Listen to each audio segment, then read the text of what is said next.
देखिए तीसरा क्वेश्चन है। सबसे पहले लिख लेंगे इसको, जो दे रखा है उसको लिख लेंगे। दिया है 1/2 की घात -2, 1/3 की घात -2 और 1/4 की घात -2। सभी की घात ऋणात्मक है तो धनात्मक बनाने के लिए हम क्या करेंगे, अंश को हर में और हर को अंश में बदल देंगे। यानी नीचे वाला ऊपर, ऊपर वाला नीचे। तो ऊपर वाले करेंगे 2 ऊपर और 1 नीचे, और घात क्या आ जाएगी प्लस की।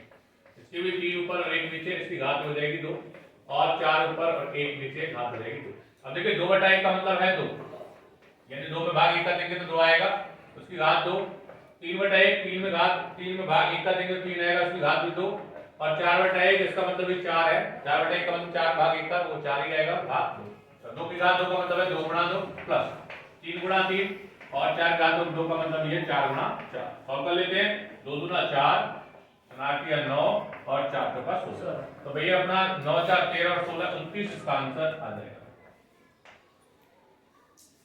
अगला देखते भाई, इसको लिख लेंगे। दिया है अपने पास 3 की घात -1, 4 की घात -1 और 5 की घात -1, लेकिन सबकी घात 0 है। सबकी घात लगी हुई है, होल घात 0 है। तो मैंने कहा था किसी भी संख्या की या किसी भी अंक की घात 0 तो उसका मान डायरेक्ट अपना 1 आता है, उसका डायरेक्ट आंसर अपना 1 आता है, कुछ भी करने की जरूरत नहीं है। इसको बहुत अच्छा क्वेश्चन है। आगे देखिए फिफ्थ क्वेश्चन देखिए, इसको लिखेंगे। दिया है, इसको लिखेंगे एक बार। तो भाई अपने पास जो दे रखा है उसको लिखेंगे कि माइनस का 2/3 और उसकी घात है -2 और उसकी भी घात है 2। तो हमने पढ़ा था कि a/b की घात m और उसकी घात n है, तो हो जाएगा a/b की घात m है।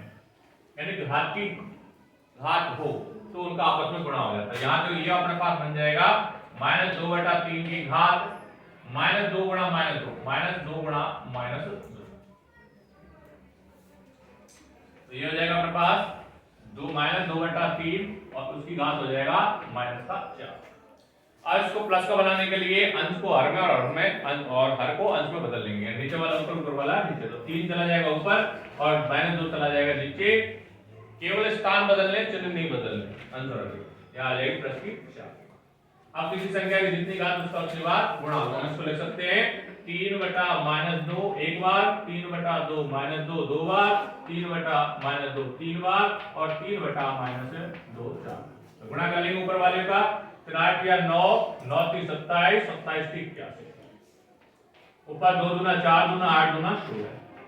अब देखिए माइनस गुणा माइनस करोगे तो प्लस आएगा, फिर प्लस का गुणा माइनस करोगे माइनस आएगा, फिर माइनस का माइनस करोगे प्लस ही आएगा। यानी 81/16 इसका आंसर आ